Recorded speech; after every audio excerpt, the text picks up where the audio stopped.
Hello, this is the F250 gate lock mechanism.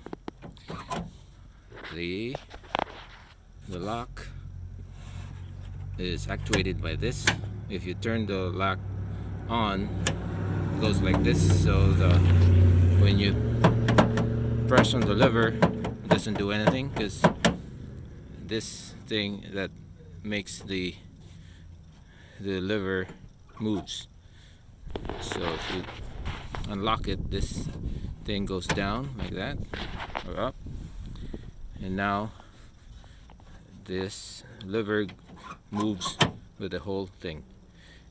It pulls these bars, which also moves the locking thing there that releases the lock on both sides.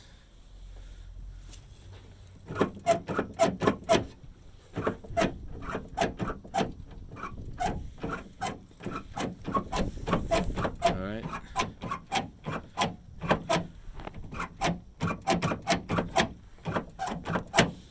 Okay, bye-bye.